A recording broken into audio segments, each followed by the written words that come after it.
ఈ రోజు బైబిల్ అధ్యయనం మత్తయి సువార్త 27వ అధ్యాయం 51 నుండి 66 వచనాలు. ప్రార్థన.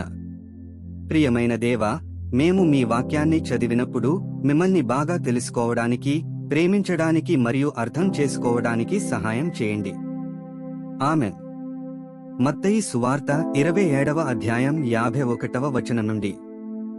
అప్పుడు దేవాలయపు తెరపై నుండి క్రింది వరకు రెండుగా చినిగెను, భూమి వణకెను, బండలు బద్దలాయెను, సమాధులు తెరవబడెను, నిద్రించిన అనేకమంది పరిశుద్ధుల శరీరములు లేచెను.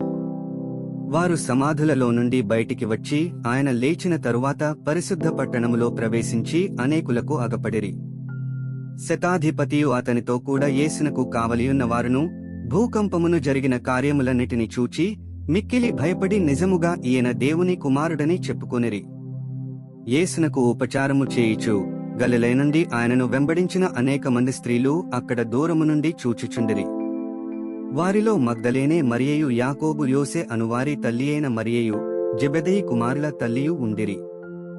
యేసు శిష్యుడుగానున్న అరిమతయ్య, యోసేపు అను ఒక ధనవంతుడు సాయంకాలమైనప్పుడు వచ్చి పిలాతు నొద్దకు వెళ్లి యేసు దేహమును తనకిమ్మని అడుగగా పిలాతు దానిని అతనికప్పగింపనాజ్ఞాపించెను. యోసేపు ఆ దేహమును తీసుకుని శుభ్రమైన నారబట్టతో చుట్టి తాను రాతిలో తొలిపించుకునిన క్రొత్త సమాధిలో దానిని ఉంచి సమాధి ద్వారమునకు పెద్దరాయి పూర్లించి వెళ్లిపోయెను. మగ్దలేనే మరియయు, వేరొక మరియయు అక్కడనే సమాధికి ఎదురుగా కూర్చుండియుండిరి. మరునాడు అనగా సిద్ధపరచు దినమునకు మరుసటి దినమున ప్రధాన యాజకులను పరిసయ్యులను పిలాతు నొద్దకు కూడివచ్చి, అయ్యా, ఆ వంచకుడు సజీవుడైయుండినప్పుడు 3 దినములైన తరువాత నేను లేచెదనని చెప్పినది మాకు జ్ఞాపకమున్నది. కాబట్టి 3వ దినము వరకు సమాధిని భద్రము చేయనాజ్ఞాపించుము. వాని శిష్యులు వచ్చి వానిని ఎత్తుకునిపోయి ఆయన మృతులలో నుండి లేచెనని ప్రజలతో చెప్పుదురేమో, అప్పుడు మొదటి వంచన కంటే కడపటి వంచన మరీ చెడ్డదయుండునని చెప్పిరి.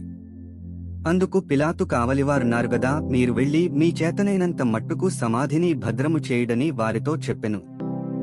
వారు వెళ్లి కావలివారిని కూడా ఉంచుకుని రాతికి ముద్రవేసి సమాధిని భద్రము చేసిరి. 66 వచనాలు చదివియున్నాము. ముగింపు ప్రార్థన. సర్వశక్తిమంతుడైన దేవా, నీవే మార్గము, సత్యము మరియు జీవము.